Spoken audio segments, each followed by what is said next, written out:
Now that the MLB trade deadline has officially passed, besides any injured players returning, this Blue Jays roster is the roster we will be seeing for the rest of the regular season and hopefully the postseason. In this video, we will talk about each of the three moves Toronto made on July 1st, how the team looks going into the back half of the season, and if they did enough at this year's deadline. Make sure to watch till the end to hear all my thoughts, and don't forget to subscribe to the channel for more Leafs, Raptors, and Blue Jays content just like this. Without further ado, let's begin. Starting off, the Blue Jays acquired right-handed pitcher Shane Bieber from the Cleveland Guardians in exchange for right-handed pitcher Carl Steven, who was Toronto's fifth best prospect in their system. As for who the Guardians got, Steven has been a beast in the minors this year. In 91 and two-third innings pitched, he has an ERA of 2.06 with 99 strikeouts and holds a record of 9-1.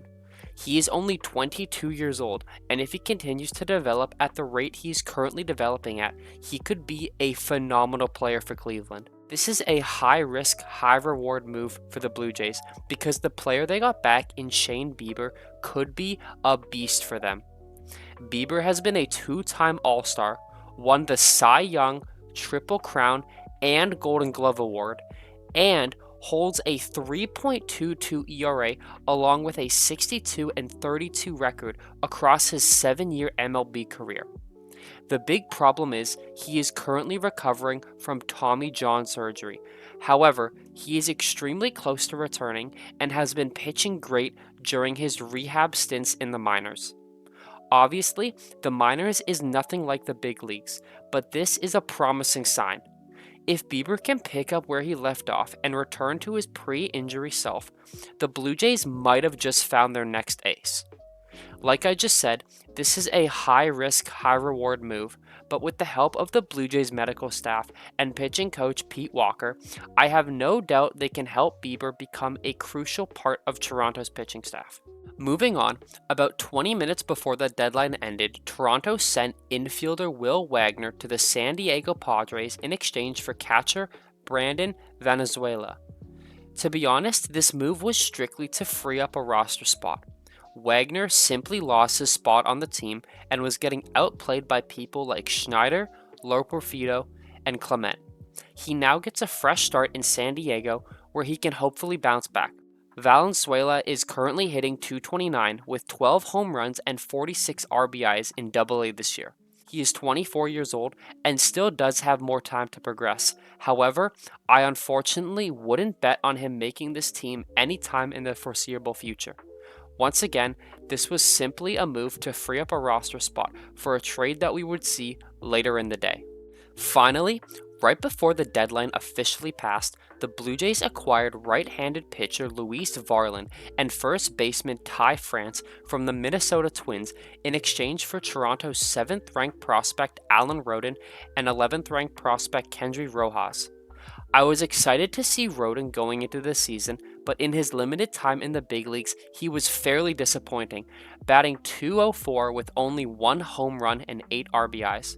Rojas has been solid in the minors, posting a .386 ERA in AA and striking out 30 over 18 and two-thirds innings pitched.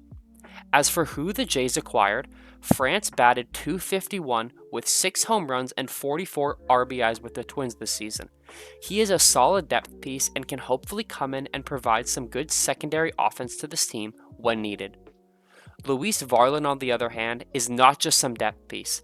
He has been lights out with the Twins this season, posting a 2.02 ERA over 49 innings pitched.